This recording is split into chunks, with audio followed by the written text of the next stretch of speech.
The sacred is revealed in the ordinary. There is a beauty in this. But how do we discover the mystery of the sacred in our seemingly mundane existence? Welcome to Revealed, a podcast sponsored by Resurrection Catholic Parish in Green Bay, Wisconsin. Let's join our hosts, Katie McAllister and Tony Pickler, as they explore the lives of people, organizations, and resources that will help us delve into the sacredness of the ordinary.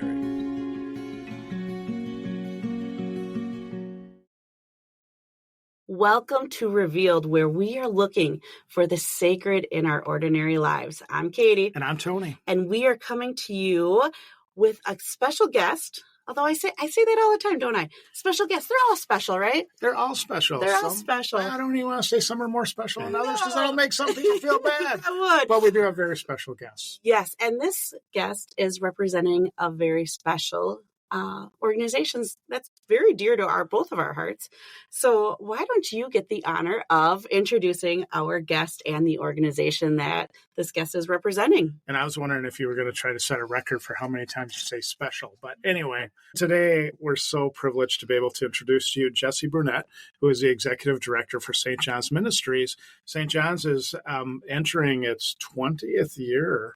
And so it's been around a while, and it has evolved and changed over these years, but we are so privileged and honored to be able to welcome Jessie Brunette into our studio. Thank you, Tony. Thank you, Katie. I'm very grateful to be here. Thank you. Well, we're grateful that you're here. So why don't we start the ball rolling with just who is Jessie Brunette and what is your connection to St. John's? Sure. So I'm born and raised in Green Bay. Just like a lot of people in Green Bay who've been here a while, you kind of grow up not understanding issues of homelessness. Of course, maybe many years ago, it wasn't as prevalent as it is now. So my path to St. John's wasn't really a direct path. I've had a lot of different career tracks, I guess you could say. I started in banking, then I was in sales and manufacturing for a while. I worked at Catholic Charities for 9 years, and I think that kind of led to this position at St. John's because I was familiar with St. John's through obviously my time at Catholic Charities, but also my time in elected local office in city government and also county government. And so I really can't believe, in a lot of ways, I'm blessed to be the director of St. John's Ministries. I've been in the role for about a year, been on staff for about 2 years. I started at St. John's as a community engagement specialist, and I was going out to build partnerships with faith and in church communities. And so that was just an incredible opportunity. Kind of was an extension of my time at Catholic Charities in a lot of ways. But then for the last year, leading the organization, it's just, I don't know how I could put my finger on how exactly I got to this point, but I'm really thankful for the opportunity. And what would you say the mission of St. John's is? Yeah, so we honor the dignity, restore hope, and create lasting change for those experiencing homelessness in the Green Bay and Greater Green Bay community. And what are some of the services that St. John's provides? So we are what's considered a seasonal shelter of last resort, a low barrier shelter. So from November 1st until April 30th, that's our shelter season. So we are about 10 days into our shelter season as we're recording this. But beyond that, we're also a year-round ministry. And although we may not provide overnight shelter for 6 months out of the year, we do have a program called Summer Safe Sleep. So for those who are chronically homeless, who really couldn't survive on the streets, we have some ability to shelter them as a program, not necessarily an extension of our shelter season. And then daytime services. We have 2 daytime resource centers. One's Wellspring, the other's Micah Center. So that is a year-round facility open Monday through Friday. We provide forward movement services, programs, workshops. We have currently 6 case managers, so we work with those experiencing homelessness in a lot of different ways, and we do that primarily through shelter services, but also case management.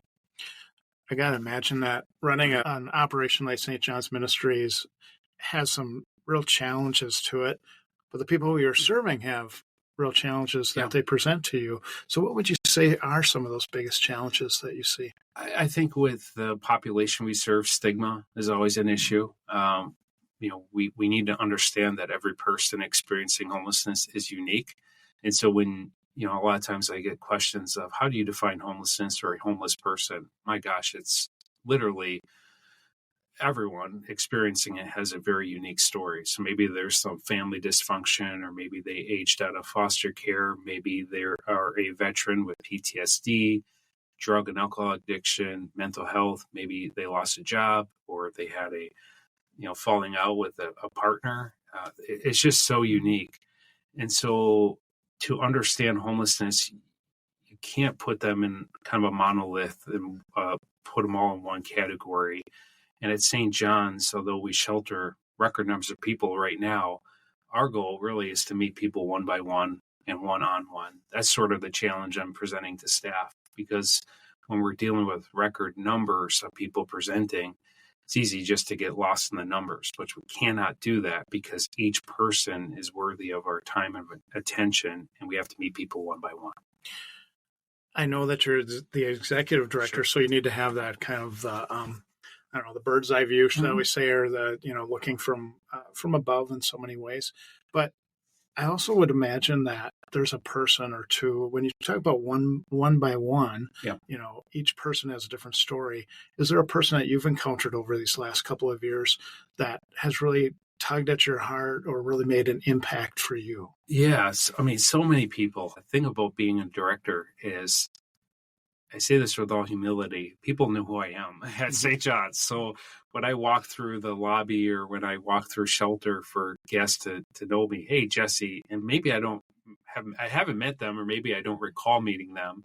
So that's always special. And so I like how that makes me feel, honestly, as a person, let alone being a director. But then the return is, I really want to get to know people. And as you mentioned, Tony, being a director, I don't get the frontline exposure that a lot of our staff does, although there are many people that I do have encounters with. And so I won't mention names, obviously, but just, when there is a lady who had a success where, when I was a staff member, not a director, I remember picking up a shift at the women's shelter. And this person would always call me by name. Hey, Jesse, how are you doing? Always had a smile on her face. And then over the course of, several months, and, became successful. And we had a grant, or we have a guest incentive or grant program where we're able to help people with specific needs as long as they meet the qualifications. So with our help, St. John's help, she was able to get an apartment. And now she comes back and volunteers and going to school for ministry, is, doing absolutely wonderful. And now, because so many people in the community through St. John's poured into her, she's taking that as an opportunity to pour into other people. And so that's just one example. I mean, there's just so many other situations that are special to me. So just kind of my basic knowledge of the history of St. John's. Mm-hmm. It started at the school, the old St. John's school, and just the gym, right? And it has grown to this huge entity with, not huge, I shouldn't say huge entity, but it's grown. And with Wellspring and Micah and all that stuff. Do you see anything going on in the future? Do you see new ways of approaching homelessness in Green Bay? Do you have any new incentives or initiatives? Yeah, I appreciate that question. Again, in the role for a year, not many new directors go in and say, year one, I want to stabilize the organization. And that's kind of what this year we just concluded has been about, going with all kinds of ideas about wouldn't it be nice if we were able to shelter women, possibly men, but women specifically year round. We have a wonderful facility at Wellspring, and we know there are a lot of women in our community who are being trafficked and violated. And so it'd be good to have that opportunity. Third shift workers, our shelters are overnight, and although we have daytime resource centers, it's not the best place to sleep. It would be great if we could create an opportunity to have a third shift worker sleeping room so guests can come in. Now, we are working on a program called Lasting Change, where for our guests who were once our shelter guests who have now transitioned to housing in the community, there's no guarantee that success will be forever. A lot of people fall back into homelessness if the underlying issues are not addressed. Housing alone isn't the answer. It's just wraparound support. And so we're really going to be focusing on doing more home visits for guests who have transitioned to housing as a way to help them be successful in their apartment or their home, and then to catch them with resources and connections and referrals before they fall back into homelessness. So those are all very exciting things. I say year one is stabilized, and that's for a lot of reasons, but primarily due to the numbers we're experiencing. It's hard to think of the next big thing when we're serving record numbers of people. So this year two, my focus is to really strengthen the organization. We're stable. Now we need to get really strong at the core of what we do. And then once that's accomplished a year from now, that's what I call the grow to serve year. Year three and beyond, we can, we're stable, now we're strong, and then we'll be able to grow. You talk about record numbers, and I know you just opened for the season, so to speak, on November 1st. What are the numbers that you're seeing both at the Women's Shelter, Wellspring, and at St. John's? Yeah, I actually picked up a shift this morning. So we're recording this in the morning. I just came from working a 5 to 9 at the Women's Shelter because we have been a bit shorthanded. We opened the men's and women's shelter this year at the same time, whereas last year we had to delay the women's shelter for a year, or if not for a year, for a month. So the numbers are high. 2 years ago, we sheltered a little over 600 people. Last year was 660. And if you kind of follow that trend line, it is possible we'll serve over 700 unique individuals. The number of people per night, 2 years ago, it was 102 people between each shelter per night over a 6-month period of time. Last year was 121. So in just 1 year, we increased 19%. This week, again, first week of the shelter season, I pulled the numbers this morning. I think when I looked at them a few days ago, we were already 25% higher this year versus last year at this time, which is astounding. We had 45 women at the shelter a couple of days ago. We hadn't reached that number until a little after Christmas last year. So the indications are we're going to be very busy, which is concerning. Concerning just from providing shelter, but concerning as to what that means for our society and people who are stuck in this cycle of homelessness.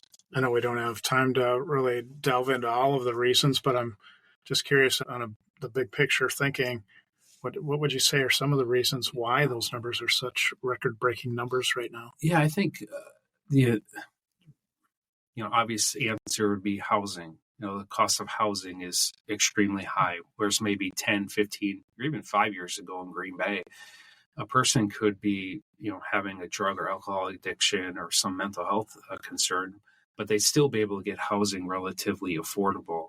Now, all those underlying issues are still there. There's a lot of drugs, there's a lot of alcohol addiction, and there's a lot of mental health that's either undiagnosed or untreated.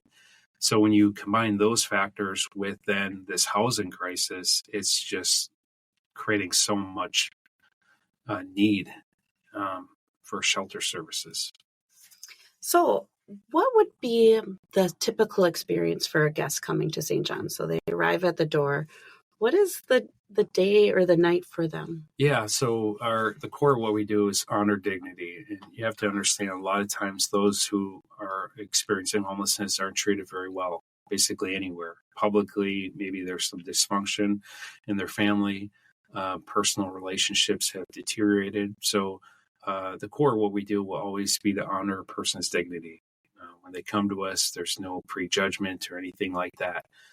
So if they show up the night of shelter, we open the doors at 5 o'clock. So they'll go through an intake process.